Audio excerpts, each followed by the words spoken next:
खबर है, सीएम भजनलाल शर्मा का विकास पर महामंथन। मुख्यमंत्री का पूर्वी राजस्थान के बाद मेवाड़ के सांसद विधायकों से संवाद। लोकसभा विधानसभा चुनाव हारे हुए प्रत्याशी भी हैं मौजूद। शाम 5 बजे पूर्व नेता प्रतिपक्ष राजेंद्र राठौड़ और सीपी जोशी मीडिया से रूबरू होंगे। बड़ी जानकारी आपको दे रहे हैं, मीडिया से रूबरू होंगे राजेंद्र राठौड़ और सीपी जोशी, लेकिन उससे पहले संवाद का दौर जारी है। संवाद लगातार हो रहा है। जयपुर से ये बड़ी जानकारी, और आज और कल ये संवाद चलने वाला है।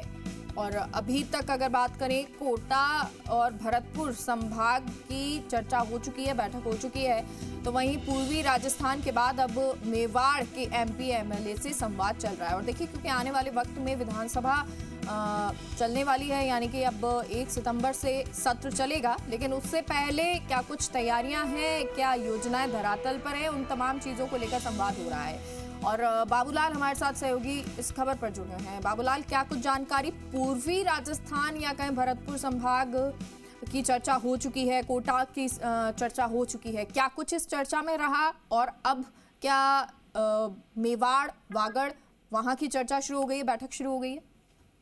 जी देखिए, भरतपुर से लेकर झालावाड़ तक के बीच के जो जिले हैं, वहाँ के जो संसदीय क्षेत्र हैं, विधानसभा सीटें हैं, उनके जो विधायक हैं, हारे हुए प्रत्याशी हैं, सांसद हैं, उनके साथ सीएम की चर्चा हो चुकी है। जो भी प्रोजेक्ट चल रहे हैं उनको लेकर चर्चा की है विधायकों ने और जनप्रतिनिधियों ने। इसके अलावा पंचायत राज के चुनाव आ रहे हैं, स्थानीय निकायों के चुनाव हैं, तो उसके लिए भी दिशा निर्देश दिए गए हैं कि सब जनप्रतिनिधि मिलकर के और जनता के बीच में जो सरकार ने काम किया है उसको गिनाएं और पूरे बढ़े हुए आत्मविश्वास के साथ चुनाव लड़ें। अभी डेट आना बाकी है हालांकि, लेकिन सरकार की तैयारियां अभी से शुरू हो गई है। साथ ही जिन क्षेत्रों में जो क्षेत्र बाढ़ से प्रभावित हैं, जहां पर नुकसान हुआ है फसलों को और घर जो है तबाह हुए हैं कई जगह पर, तो सरकार ने भरोसा दिलाया है विधायकों को और सांसदों को कि ये आप जनता के बीच में जाएं और लोगों को यकीन दिलाएं कि सरकार दुख की इस घड़ी में उनके साथ है। जो भी नुकसान हुआ है उसकी सरकार भरपाई करेगी।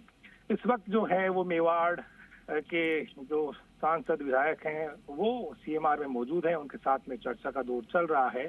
खासतौर से आदिवासी इलाके में विकास की रफ्तार कैसे बढ़ाई जाए, कैसे दूर दराज के इलाकों में जंगलों में रहने वाले आदिवासियों को विकास की मुख्य धारा से जोड़ा जाए, इस पर महामंथन चल रहा है। और उस इलाके में जो किसान है, जो पिछड़ा किसान है, उसकी तकदीर बदलने के लिए सरकार की ओर से डैम बनाए जा रहे हैं, सिंचाई की नई नई परियोजनाएं शुरू की गई हैं, तो उनका फीडबैक भी मुख्यमंत्री भजनलाल शर्मा की ओर से लिया जा रहा है।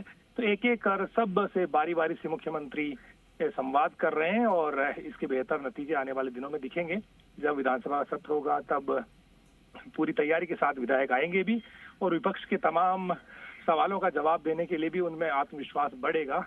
वो गिना पाएंगे कि हमारी सरकार ने ये वादा किया था, बजट की घोषणा ये बजट की घोषणा थी, इसकी क्रियान्विति इस रूप में अब तक हो चुकी है और जितने भी ऐलान किए गए थे उसकी धरातल पर ये स्थिति है। तो बहुत ही बेहतर एक शुरुआत की गई है मुख्यमंत्री भजनलाल शर्मा की ओर से, जो कल भी जारी रहेगी। ठीक है, बहुत बहुत शुक्रिया आपका बाबूलाल इस जानकारी के लिए। तो कल भी ये जारी रहेगी और आज भी जो संवाद है वो संवाद चल रहा है।